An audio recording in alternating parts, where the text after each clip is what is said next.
place on earth with the most beautiful beaches. Now, I don't know about you, but when I'm in paradise like this, I like to enjoy the most beautiful beach by going to the pretend one. Here we are live from Isle Delfino. We'll be taking a look at Super Mario Sunshine and seeing how it's held up over 2 decades later.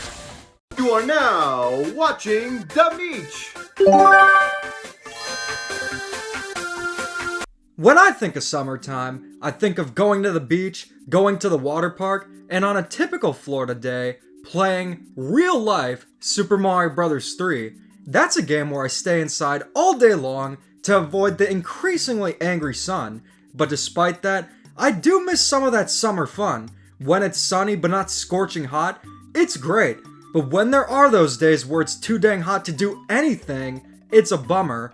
Thankfully, there are plenty of fun things to do indoors, and during the summer, I love to play games themed around the summer. Wii Sports Resort instantly comes to mind, but the game that's synonymous with summer for me is none other than Super Mario Sunshine. So why am I covering it in October? Because in Florida, it's summer all year round. I was going to wait until December to do a Super Mario Sunshine retrospective just to make that joke, but Joshy scolded me for playing Super Mario Sunshine in October, so now I have to do it. Super Mario Sunshine is the signature Mario game on GameCube, and it's also one of the most polarizing Mario games of all time.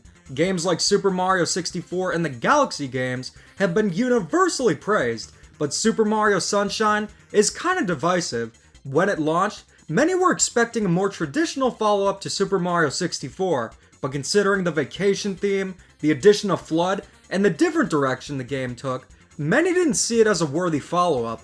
Some even argue it's the worst 3D Mario game, and considering I like to cover polarizing games, Super Mario Sunshine has always been a perfect candidate for Trash or Treasure. So the question is Super Mario Sunshine as divine as a tropical vacation, or is it as enjoyable as a Motel 6 vacation? Our story begins with Mario and Peach taking a much-needed vacation. They are going to the tropical sun-drenched paradise of Isle Delfino, with the world's finest resort facilities, a spectacular amusement park, and succulent seafood. It's no wonder why Mario is over the moon ecstatic. Though if I were him, I would have left Peach behind and went for those fine piantas instead. And maybe that would have been in everyone's best interest leaving Peach behind. Mario's relaxing vacation would soon come to an unfortunate halt. An imposter him vandalized Isle Delfino, and without any further investigation, Mario is put under a trial, which turns out to be nothing more than a kangaroo court. He doesn't get a fair trial, and is instantly thrown in the slammer, and then he gets sentenced to community service to clean up the entire island and restore the light with the shine sprites. If they just left the plot at that, I think Super Mario Sunshine would have stood out a bit more plot-wise. It's a different story and could provide for some more interesting villains, but surprise of all surprises, Bowser is planning his own family vacation. And guess what he does next? No, it can't be. He captures Peach. This is usually where I'd groan about the cliche, Bowser bad, rescue Peach, but I've come to accept that it's going to be the story for most Mario games. At least the upcoming Super Mario Bros. Wonder is getting away from it. But as it stands, I will give credit where credit is due. They managed to do something different and unique with the story. It isn't Bowser just capturing Peach and taking her to a castle. He wants to have a family vacation and have Peach join. He could have been more polite and asked her nicely, but obviously, that's not how he rolls. Even though this game is 21 years old, I don't want to spoil anything, and there's actually a bit more depth to the story. This is primarily illustrated through the cutscenes, which for the first and only time in a Mario game, are fully voice acted. Well, besides this game. That ought to do it. Nope, not today, but we'll get there. Oh man, we'll definitely get there. These cutscenes have become somewhat notorious, and in some cases, I can see why. Bowser literally sounds like Cookie Monster, and Mario still doesn't have any speaking roles, but everyone else, they sound just fine. The voices suit them well, and it's something I wish would return in a new Mario game. We got a bit of it in Mario and Rabbids Sparks of Hope, but that was mostly limited to Beepo and the Rabid characters, and considering the Super Mario Bros. Movie just released, I don't think it's too far-fetched to see something like this again, though sadly, Charles Martinet has retired, so it won't be the same. Story-wise, Super Mario Sunshine is much stronger than your average Mario game. The story is still simple, but that's okay. It's a Mario game, and while story is nice to have, gameplay is going to be the most important factor, but I definitely appreciate that Sunshine did something unique and out of the ordinary. But how has the game itself held up? Super Mario Sunshine is a sandbox 3D Mario game, meaning that it's structured around large explorative locations with missions to complete rather than being linear, like the Super Mario Galaxy games and Super Mario 3D World. I love both styles of 3D Mario. Sandbox isn't better than linear, nor is linear better than sandbox. They're just different and are great in their own ways. But if there's one thing I vastly prefer in sandbox 3D Mario, it's Mario's movement. And Super Mario Sunshine goes all out. Mario can run, jump, wall jump, triple jump, dive, and ground pound. He can even spin jump by rotating the analog stick and then jumping. But where Mario's movement really shines is with the addition of his EGAD-made, non-FCC approved, Flash Liquidizing Ultra Dowsing device, better known as Flood. Just like how Luigi got a nifty gadget from Professor EGAD, Mario also got a device made by him. He doesn't appear in the game, but his logo is on it. Flood is the definitive mechanic of Super Mario Sunshine, and also proved to be somewhat polarizing when the game initially released. Some saw Flood as nothing more than a gimmick, and as the moment where Mario jumped the shark. Though I will say, Flood will actually be quite helpful when Mario needs to jump over the shark, because it provides more versatility to Mario's moveset and makes him even more fun to control. Flood's main ability is allowing Mario to spray water directly at enemies and obstacles, as well as allowing Mario to hover, but as you progress through the game, Flood can unlock even more nozzles, which allow Mario to jump incredibly high and speed through Isle Delfino. Super Mario Sunshine is one of the very few Mario games that doesn't have traditional power-ups. Flood's nozzles are the closest thing you'd find to power-ups. The default hover nozzle I found to be the most useful, whereas the other two are similar to Super Mario 64's caps. They're incredibly situational, and only serve as a key to obtain a shine sprite. I think it would have been cool to see more Flood nozzles, perhaps one that could make Mario temporarily hover infinitely, so he could essentially fly, or they could have had upgrades where you could spend coins to make them more powerful. Perhaps those blue coins? Not now. But we'll get there. We'll definitely get there. To be fair, this was only the second 3D Mario game, and 3D gaming was still quite new, so I wouldn't expect it to have things we see in more modern games, like upgrades. A gimmick is not inherently a bad thing. Some gimmicks like the coins in New Super Mario Bros. 2 are nothing more than a gimmick. What did the coins even do? Pretty much nothing. But Flood is a prime example of a gimmick done right. It makes Super Mario Sunshine unique and gives the game an identity. But in addition, it doesn't hinder the game in the slightest. Flood is one of the best aspects of Super Mario Sunshine, and honestly, Mario's movement in Sunshine is the second best in the entire series, only behind Super Mario Odyssey. And even then, they're very close. I've heard arguments claiming Super Mario Sunshine has bad controls, but honestly, I couldn't disagree more. Flood isn't the only aspect that makes Super Mario Sunshine a unique Mario game. It's the level design and theming as well. Super Mario Sunshine consists of 7 main locations you'll explore, while also having a hub world being Delfino Plaza. Many have wanted hub worlds to return in 3D Mario, but honestly, it's not something I tend to focus on much. Not saying they're bad, but they sometimes just serve as fancy ways to tie levels together. Super Mario Galaxy's Comet Observatory is cool, but it's a little more than a glorified world map. Peach's Castle in Super Mario 64 is more like what I'd expect from a hub world, but it didn't resonate with me as much as it did for most. But Delfino Plaza, now this is how you do a hub world. Delfino Plaza not only ties all the locations together, but is a level in itself. You'll be able to collect shine sprites within Delfino Plaza, and as you collect them, Delfino Plaza expands and becomes beautiful again. You get an excellent sense of progression in addition to it acting as its own level, and most importantly, it is just so much fun to explore. A lot of times, I'll explore Isle Delfino for a bit before hopping into the main levels. It's quite immersive, and the best hub world in any Mario game. If a hub world returns in the next 3D Mario game, I want it to be like Delfino Plaza. Considering the hub world is this good, let's check out the level design itself and see how it's held up. As I stated before, there are 7 main locations that you'll be exploring, and they're all themed around a tropical island vacation. At face value, that's less than half of the locations found in Super Mario 64.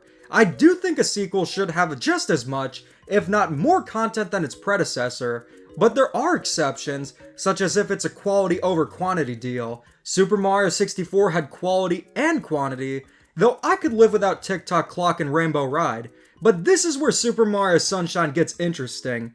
Will the lower amount of locations affect the game in a bad way? The locations in Super Mario Sunshine are all tropical themed. You might think that would make the locations feel too similar, but Sunshine manages to retain the tropical island theme while being incredibly varied. Each location is different. Bianco Hills is the first location you'll visit, and it's the countryside of Isle Delfino, with white buildings, lakes, and of course, hills. Rico Harbor takes place at a harbor, complete with cargo ships. And then there's Pina Park, which takes place at an amusement park. But perhaps my favorite is Serena Beach. Not only does it provide a beautiful sunset, but half of it has Mario exploring a hotel. Now this isn't the first time Mario has explored a hotel, but it's the first time you'd actually want to play a Mario game that involves hotels. We'd get a second one later, but that's a Luigi game. There are so many different rooms to explore, and it's complete with a pool and even a casino. The highlight is when you reach the casino, and the hotel becomes haunted. So it's okay to review Super Mario Sunshine in October. But regardless, Super Mario Sunshine has excellent variety while maintaining a core theme, and it absolutely nails the tropical island theme. It's why I like to revisit the game in the summer, because it's truly a great summer game. But the actual level design and structure is going to be the ultimate test. I can look at a pretty sunset, but if I'm aggravated while looking at it, things are gonna get ugly very fast. The locations in Super Mario Sunshine are larger than those found in Super Mario 64, and they're very well designed. There are many areas to explore throughout the locations, but the mission structure is actually different than you'd expect. Unlike Super Mario 64, it's linear in the sense where you complete missions in a specific order. That might sound like a bad thing in a sandbox 3D Mario game, but it's actually a great thing here. It allows the missions to be more varied and more focused. In Super Mario 64, you can obtain some power stars in any order, but the locations remain the same. But in Super Mario Sunshine, the locations alter depending on the shine sprite you're going for. Serena Beach, for example, has shine sprites that take place inside and outside of Hotel Delfino, and in Noki Bay, it starts off polluted, but Mario dives into the depths to clear the pollution, and even shrinks into a bottle. Most of the shine sprite missions are distinct and are incredibly memorable. That's not to say I dislike simple objectives. I like the power moons in Super Mario Odyssey, but the sheer abundance of them are why objectives are usually more straightforward. But considering the structure Sunshine went for, the game really does a great job making the shine sprites feel distinct and memorable to collect. It's essentially like each shine sprite is telling its own story about the location. You'll have Catterquacks take over Gelato Beach, and we'll need to take them out. And afterwards, the Piantas celebrate by having a watermelon festival, which ties into a mission of rolling a giant watermelon back to the ground. And Hotel Delfino is haunted, and you'll need to take out an absolutely freaky version of King Boo. He's King Boo, he's King Boo, he's King Boo! Are there any more King Boos I need to know about? Well, as a high schooler, I got along with the partiers. I'm just a backdoor man. I said King Boo, not King Bob! Personally, I'd stick with Luigi's Mansion King Boo as the default King Boo, then Sunshine King Boo, and while Great Value King Boo, he can take a hike. I really like Super Mario Sunshine's Bizarro King Boo, mainly because of how crazy he looks, but it's not just limited to King Boo. The enemies in Super Mario Sunshine are one of the most interesting aspects about the game. Unlike most Mario games, Super Mario Sunshine does not have classic enemies like Goombas or Koopa Troopas.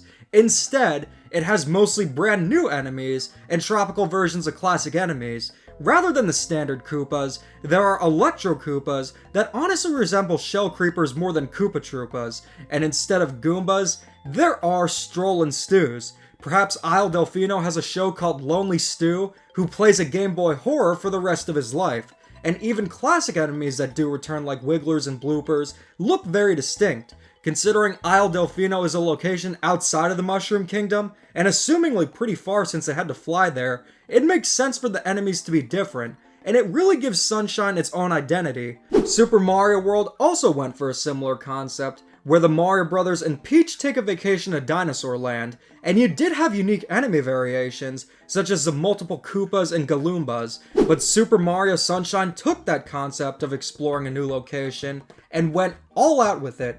Even the bosses in Super Mario Sunshine are unique. There's a giant Wiggler who goes berserk, and can only be stopped by making sand dunes. Then in Rico Harbor, Sky, did you let out the party pooper gooper blooper? Set the oven to 700 degrees, because we're having calamari tonight. wow. Considering you're ripping this blooper apart tentacle by tentacle, that sounds pretty brutal. You know why? Because it kind of is. And then, there's Petey. This is his first appearance, and he's become a Mario series mainstay, most recently returning in Mario Kart 8 Deluxe. The thing about Petey is that he's... No, not you! Did somebody say Petey? So now we have another imposter, I see. Petey, it's not that deep! I see. Well, I'm gonna prevent this thief from stealing my identity. I wouldn't do that if I were you. There can only be one Petey, and I will fight you to the doom! The Achilles heel of Mario games is usually boss fights. Even the best of them suffer from bosses that are too easy, but Sunshine has some of the best bosses in the entire series, not just because of their designs, but because the boss fights are engaging and quite creative. Super Mario Sunshine's unique enemies aren't just limited to enemies and bosses. This is also the first 3D Mario game Yoshi has ever appeared in.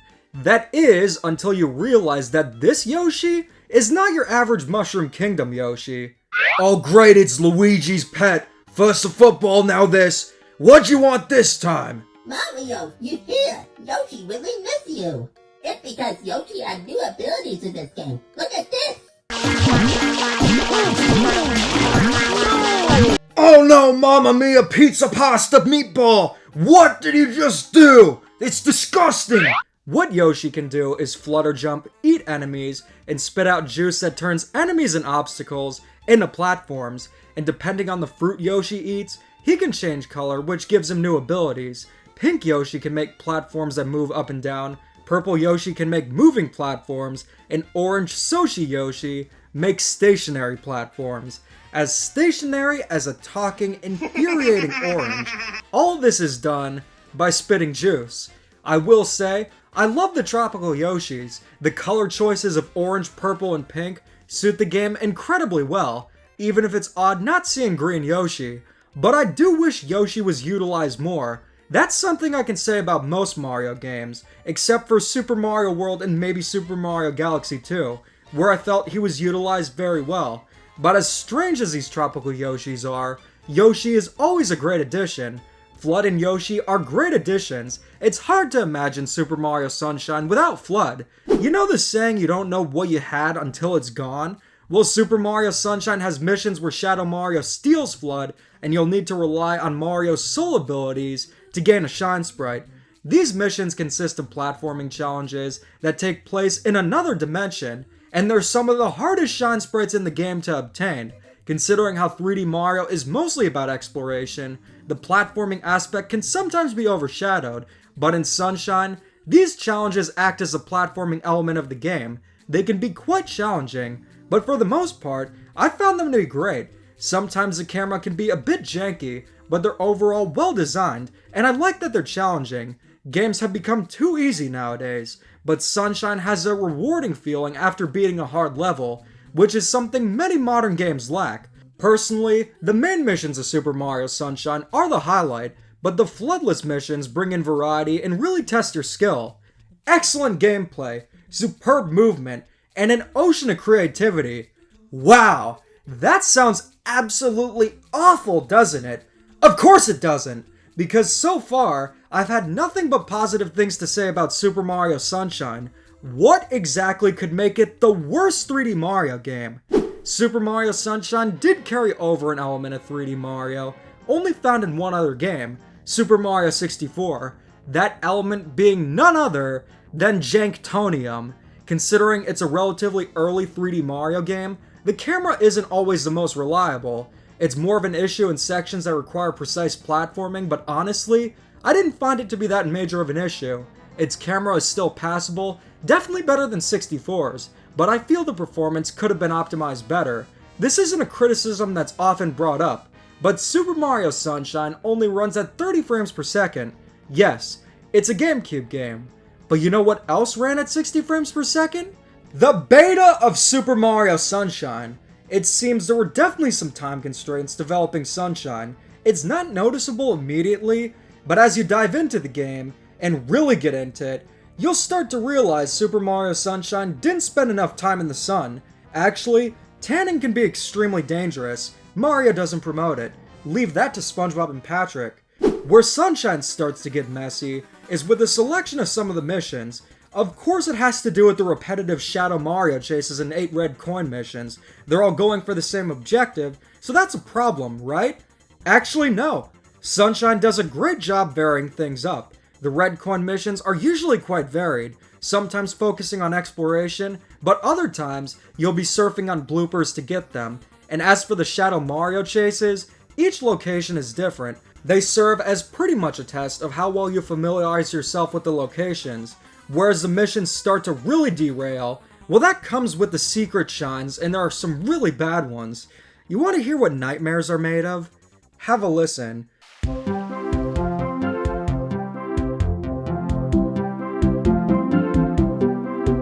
Whenever you hear this deceptively relaxing tune in Sunshine, prepare yourself for an exercise in frustration. Missions such as the Lily Pad Ride and Sandbird are notorious for how difficult they are, mostly due to Sunshine having a bit of jank. The Watermelon Festival is also brought up, but I never found that mission to be aggravating or really that challenging. It did result in a really cool Mario Kart Arcade Grand Prix mission, so maybe I'm a bit too nice when it comes to it. But if there's one mission I fully agree is one of the worst aspects of the game, it's the dreaded Pachinko machine. It sounds like a cool concept. Mario and a Pachinko machine? Sounds fun. I love Mario Pinball Land on the Game Boy Advance, so this has gotta be good. That is until you realize that for some reason, the hit detection and physics barely work here. I was able to beat it, but mainly because of luck and not actual skill. I don't have anything positive to say about this Pachinko machine. But here's the thing. It's only a few select missions in the game that are bad, only one of them being truly awful, but the overwhelming majority are great missions. They're also not even required shine sprites, unless you're going for 100%. And even if the Sandbird and Lily Pad Ride missions were as bad as the Pachinko machine, that's still a very low percentage of bad missions. Really, it comes down to a few poorly designed missions and some early 3D jank in terms of what I don't like about the game. Maybe I'm missing something?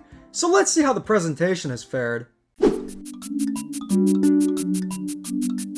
Let's take a look at Mario and Friends. Outside of the transition to HD allowing for more detail, their general designs have not changed much over the past 2 decades, and Super Mario Sunshine was the first game to give them their established looks. Looking back at artwork from the NES and SNES era, the GameCube was capable of translating the intended designs into 3D.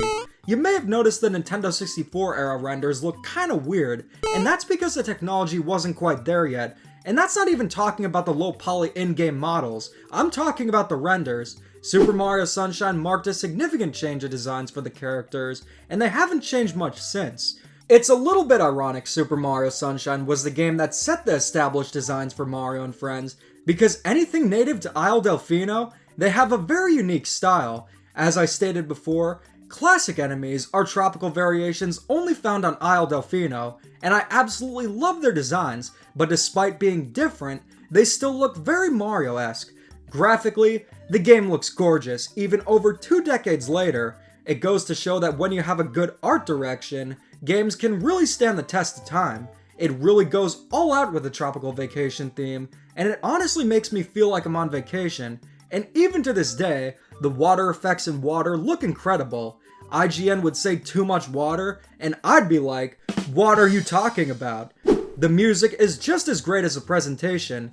It too has a tropical theme, taking advantage of steel drums and having a distinct tropical sound. But in the special stages, you're greeted to an a cappella rendition of the Super Mario Bros. Theme, which I oddly associate with a Ronald McDonald flip note I remember seeing years ago.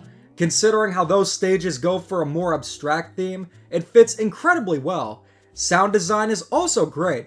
I remember playing Sunshine, and my grandma commented on how impressive it was hearing Mario's footsteps as he ran, but the thing is, it's a 3D Mario game. Of course the presentation is going to be great, just like how it's pretty much guaranteed that a modern Pokemon game will look like crap. 3D Mario games are designed to showcase Nintendo systems, and Sunshine is no exception. Outside of Bowser's voice, that is. Even if you're a Super Mario Sunshine detractor, I guarantee you'll at least agree that the presentation is outstanding. Super Mario Sunshine consists of 7 main locations you'll visit in Isle Delfino, and there are 120 Shine Sprites to collect. Super Mario 64 also had 120 Power Stars to collect, but that had 15 locations to explore, so considering there's less than half the locations, that probably means the locations in Sunshine have more Shine Sprites, right? Technically, yes. There are 11 Shine Sprites per location in total, with 2 of them consisting of Secret Shines, and a 100 coin shine. There are also additional Secret Shines found in Delfino Plaza. You'll need to play every main mission in order to beat the game, but unlike Super Mario 64, the Secret Shines will not count towards you beating the game. They will, however, if you're going for 100%.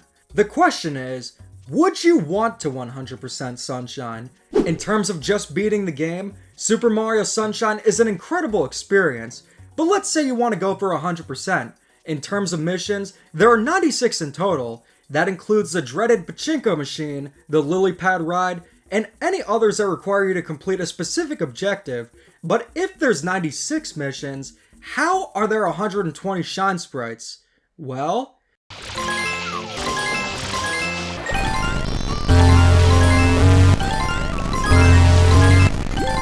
these blue coin missions are so bad that they've earned their own category of fury. What makes them so bad, you may ask?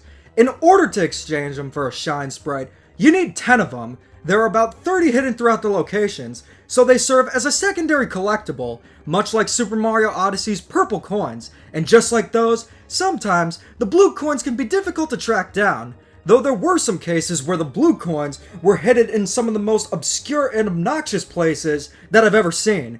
You might think I despise them because of how cryptic they are, but truthfully, most of them aren't. Most you can find in places that make sense. So why do I despise them? They contain the secret ingredient of most SpongeBob specials, filler. They only exist to bring the amount of shines to 120 to match Super Mario 64. Super Mario Sunshine has excellent locations, but considering there are just 7 main ones, that's a bit low. Why not just have 2 additional locations instead? I think 9 locations would have been just fine. Considering how large they are, 9 would have been a good amount compared to the rather low 7. But the thing is, I don't even mind collectibles like this. I actually not just can tolerate them, but maybe I would like the blue coins if it wasn't for one thing. There is no way in the game to track down how many there are in each area. There are 30 in total, but you never know that unless you looked at a guide, which is something I don't think you should do for any game. It's almost as bad as if the game didn't tell you the amount of shines in each area. But it's not just the blue coins. The 100 coin challenges are also so frustrating. And it's all because of one stupid mistake.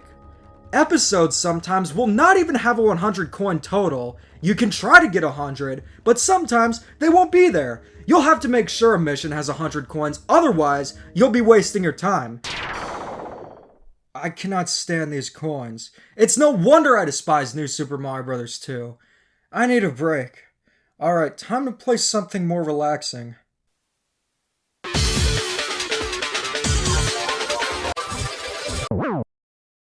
When you think of Atari games, you probably think of Asteroid, Space Invaders, or Centipede. But did you know that Purina, the dog food company, made a video game? By setting in proofs of purchase, they would send you Chase the Chuck Wagon. Could you imagine in the 1980s, an 11-year-old keeps on asking his parents to buy dog food, and when they have nearly 10 bags of dog food, they're asking, why do we have all this food? Well, it's because I want to play the Purina video game. Chase the Chuck Wagon. But what's the game like itself? You play as a white dog, we'll call this one going through a maze. It's a very simple game, and it's literally just a dog going through a maze. But once you reach the end goal being the Chuck Wagon, you get some of that scrumptious dog food.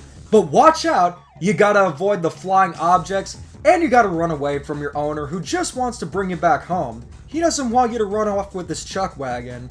Honestly, I gotta say, Chase the Chuck Wagon is the best video game I've played made by a dog food company. Since it's quite rare, and probably rotting on the shelf of Pat the NES Punk, unfortunately many haven't experienced it.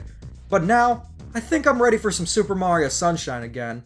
I've seen comparisons to the Blue Coins in Sunshine to the Power Moons in Odyssey. The key difference between them is that in Odyssey, you could at least track them down, and the structure is different of that game, being more similar to Banjo-Kazooie rather than Super Mario 64, and they work well in that kind of a game, but you have no way of tracking down blue coins, and like I said, some can get very cryptic, and although Odyssey has a ton of Power Moons, it wasn't because the game was lacking kingdoms. Sure, some of them could have been more fleshed out, but in Sunshine, it did need a bit more in terms of levels. But let's say you do go for that 100%. What's your reward? Well, I'll tell you one thing, it's not as good as the reward you get by sending in proofs of purchase of Purina dog food. I'm not going to spoil it, but it's absolutely not worth it. It almost feels like an insult, and really goes to show maybe Super Mario Sunshine just needed a bit more development time.